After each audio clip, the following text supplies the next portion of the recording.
గతంలో విశాఖపై విషం చెప్పిన ఎల్లో మీడియా ఇప్పుడు మాత్రం విశ్వనగరం అంటూ ఆకాశానికి ఎత్తుతోంది. వైరుధ్య కథనాలు ప్రసారం చేస్తూ ప్రజల్లో పరపతిని కోల్పోతోంది.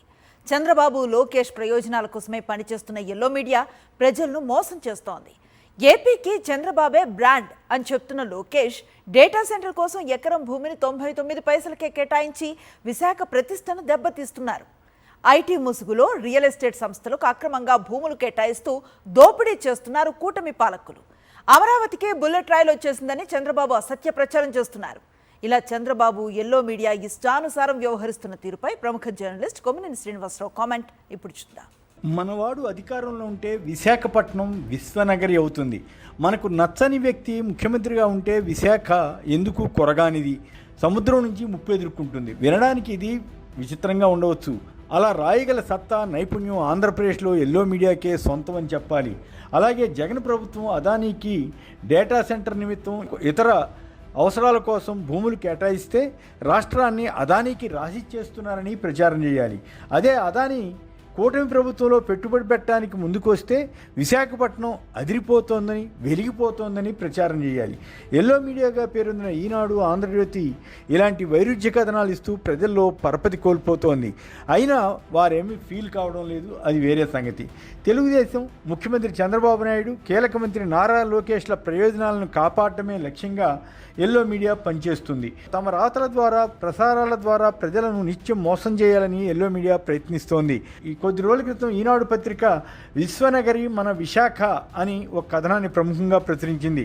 ప్రపంచ ప్రఖ్యాత సంస్థల దృష్టి ఇటువైపే అని పేర్కొంది. అదానీ గూగుల్ డేటా సెంటర్కు శంకుస్థాపన చేయడానికి 2 రోజుల ముందు రాసిన కథనం ఇది. దీన్ని అందుకుని ఆ తర్వాత ఏయులో జరిగిన శతాబ్ది ఉత్సవ సభలోనూ, డేటా సెంటర్ శంకుస్థాపన కార్యక్రమంలోనూ విశాఖ ఈ రోజు నుంచే విశ్వనగరం అని చంద్రబాబు ప్రకటించారు. నిజానికి విశాఖకు ఎంతో చరిత్ర ఉంది. ఎప్పటి నుంచో అంతర్జాతీయంగా ప్రాముఖ్యత పొందింది. సుందరమైన సముద్ర తీరం విశాఖ సొంతం. విశాఖ స్టీల్ ప్లాంట్ కోసం ఏపీ అంతటా జరిగిన పెద్ద ఉద్యమం దేశం అందరి దృష్టిని ఆకర్షించింది. ఇప్పుడు దాన్ని నీరుగార్చి ప్రైవేట్ స్టీల్ ప్లాంట్ కోసం కూటమి పెద్దలు తాపత్రయపడుతున్నారు. అది వేరే విషయం. హెచ్పిసిఎల్తో పాటు హిందుస్థాన్ జింక్ అనేక భారీ పరిశ్రమలు కొన్ని దశాబ్దాల క్రితమే ఇక్కడ ఏర్పాటయ్యాయి. 2 పోర్టులు, షిప్ యార్డు ఉన్నాయి. ఆ రకంగా విశాఖ ఎప్పటి నుంచో అంతర్జాతీయ గుర్తింపు ఉన్న నగరమే. అందువల్లే గత ముఖ్యమంత్రి వైఎస్ జగన్ విశాఖను కార్యనిర్వాహక రాజధానిగా చేస్తే ఏపీకి మంచి ఆదాయ వనరుగా, గ్రోత్ ఇంజన్గా ఉంటుందని భావించారు. దాన్ని అడ్డుకుంది ఇదే తెలుగుదేశం పార్టీ, దాని అనుబంధం ఎల్లో మీడియానే కదా. ఎందుకంటే అప్పుడు జగన్ విశాఖను అభివృద్ధి చేస్తున్నారు కనుక దానిపై విషం చిమ్మాలన్న ఏకైక లక్ష్యంతో ఆ మీడియా పనిచేసింది. అందులో భాగంగానే ఎంత ఘోరమైన వార్తలు రాశారో గుర్తు చేస్తూ ఈ మధ్య పలువురు సోషల్ మీడియాలో పోస్టులు పెడుతున్నారు. కేవలం జగన్కు ఎక్కడ మంచి పేరు వస్తుందో అన్న దుగ్ధతో రాసిన ఈ వార్తల్లో విశాఖపై ఎంత విషం చిమ్మింది ఈ హెడ్డింగ్లే చెబుతాయి. విశాఖ ఏకంగా సముద్రం కారణంగా మునిగిపోయే ప్రమాదం కూడా ఉందని రాశారంటే ఏమనుకోవాలి. అంతేకాదు, తీర ప్రాంతం గుండా భోగాపురం విమానాశ్రయానికి రోడ్డు విస్తరణ చేస్తుంటే ప్రజల ఇళ్లు పోతాయని రెచ్చగొడుతూ స్టోరీలు ఇచ్చారు. జగన్ సీఎంగా ఉన్నప్పుడు మరో పత్రిక ఆంధ్రజ్యోతి అదానీకి భూముల కేటాయింపై ఏమి రాసిందో చూడండి. అదానీ అడిగారని 2600 కోట్ల భూమిని 130 కోట్లకే అదానీ సొంతం చేస్తున్నారని హెడ్డింగ్ పెట్టారు.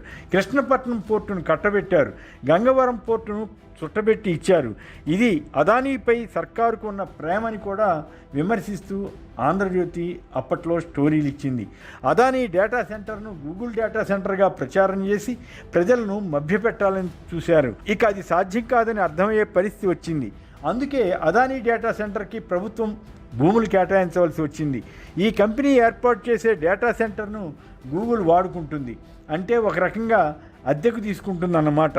తప్పు లేదు. కానీ జగన్ సీఎంగా ఉన్నప్పుడు ఆంధ్రజ్యోతి ఆ భూమి ఎకరా విలువ 20 కోట్లు ఉంటుందని లెక్కగట్టింది. కానీ ఎకరా ₹1 ఇచ్చేస్తారా అని ఆ ప్రభుత్వాన్ని తప్పుపట్టింది. ఇప్పుడేమో 99 పైసలకే ఎకరాలకి ఎకరాలు కట్టబెడుతుంటే అబ్బా ఎంత గొప్పదనం అని తెగ సంబరపడుతోంది.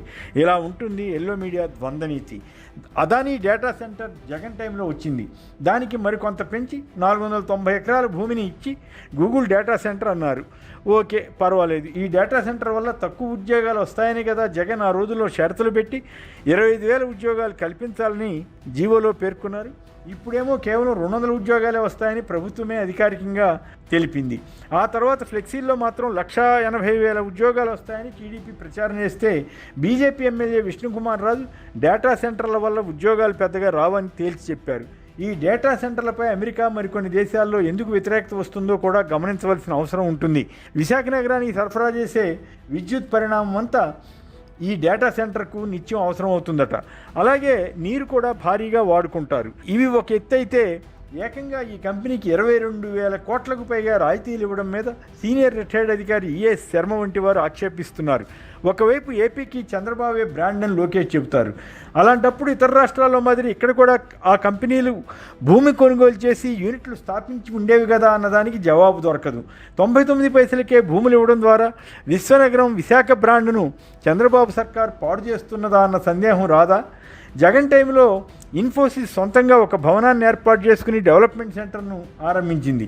దానివల్ల ప్రభుత్వంపై ఎలాంటి భారం పడలేదు. కానీ ఇప్పుడు అదే కంపెనీకి 1,000 కోట్ల రూపాయల విలువైన 20 ఎకరాల భూమిని 99 పైసలకే అప్పగిస్తున్నారు. ఈ సంస్థ ప్రతి 3 నెలలకి 8,500 కోట్ల రూపాయల మేర లాభాలు ఆర్జిస్తుంటుంది. అలాంటి సంస్థకు దాదాపు ఉచితంగా భూములు ఇవ్వవలసిన అవసరం ఉందా? అలాగే ఐటీ ముసుగులో కొన్ని రియల్ ఎస్టేట్ సంస్థలకు కూడా ప్రభుత్వం భూములను ఉదారంగా పందారం చేస్తున్నారన్న విమర్శ ఉంది. ఇలాగైతే విశాఖ విశ్వనగరం ఎలా అవుతుంది? భవిష్యత్తులో ఇక్కడ ప్రభుత్వ భూములే లేకుండా పోతాయే? ఈ స్థితిలో గూగుల్ డేటా సెంటర్ రాకతో విశాఖ అంతర్జాతీయ గేట్వేగా ఏపీ అవుతోందని, ఉత్తరాంధ్ర నుంచి వలసలకు ఇకపై బ్రేక్ పడుతుందని చంద్రబాబు చెబితే ప్రజల చెవిలో పూలు పెట్టడం కాకుండా మరొకటి అవుతుందా? గేమ్ చేంజర్ వంటి పడికట్టు పదాలను వాడవచ్చు, కానీ కేవలం వందల సంఖ్యలో ఉద్యోగాలు వచ్చే ఈ సంస్థ ద్వారా ఎలా వలసలాగుతాయో తెలియదు. ఈ కంపెనీ తొలుత 85,000 కోట్ల పెట్టుబడి పెడుతుందని అన్నారు. అది ఆ తర్వాత 1,35,000 కోట్లు అన్నారు. ఇప్పుడు మీడియాలో 1,50,000 కోట్ల పెట్టుబడి వరకు తీసుకెళ్లారు. నిజంగా ఈ స్థాయిలో పెట్టుబడులు రావాలంటే ఎన్ని సంవత్సరాలు పడుతుందో ఊహించుకోవచ్చు. భారీ పెట్టుబడులు పెట్టి లక్షల సంఖ్యలో ఉద్యోగాలు వస్తే సంతోషించాల్సిందే. అలా కాకుండా వైజాగ్కు ఈ డేటా సెంటర్లు భారం కాకుండా ఉంటే చాలు, అదే 10,000 అనుకునే పరిస్థితి రాకూడదని చెప్పాలి. కేంద్ర రైల్వే ఐటీ శాఖల మంత్రి అశ్విని వైభవ్ మరింత ఆశ్చర్యకరమైన ప్రకటన ఇచ్చి వెళ్ళారు. ఎల్లో మీడియాలో మంచి హెడ్డింగ్ కోసం చెప్పారేమో తెలియదు, కానీ అమరావతికి బుల్లెట్ రైలు వచ్చేసిందన్న సందంగా మాట్లాడడం విడ్డూరం. ఆంధ్ర ప్రజలు అమాయకులని, వారికి ప్రపంచంలో జరిగే విషయాలేవి తెలియదని అనుకుంటున్నట్లుగా ఉంది. మొత్తం మీద ఈ 3 ఏళ్లు వేలాడే ముంతను చూపుతూ ప్రజలను ఊరిస్తారా, లేక ఏమైనా వాస్తవ రూపం దాల్చేలా చేస్తారా అన్నది కాలమే తేల్చుతుంది. కొసమరిపు ఏమిటంటే ఈ డేటా సెంటర్ నిమిత్తం తర్లుపాడు గ్రామంలో రైతుల నుంచి భూములు తీసుకున్నా ఇంతవరకు పరిహారం ఇవ్వలేదట. వారు నిరసన చెబుతారని ఊరును దిగ్బంధం చేసి కార్యక్రమం నిర్వహించారట. దీన్ని బట్టి ప్రభుత్వం చిత్తశుద్ధిని అర్థం చేసుకోవచ్చేమో. ఇంతకాలం సైబరాబాదు, హైదరాబాదును తామే నిర్మించామని చెప్పుకునే చంద్రబాబు ఇకపై విశాఖను కూడా అలాగే చెబుతారేమో. విశ్వనగరం తమ వల్లే అయిందని కూడా ప్రచారం చేసుకుంటారేమో.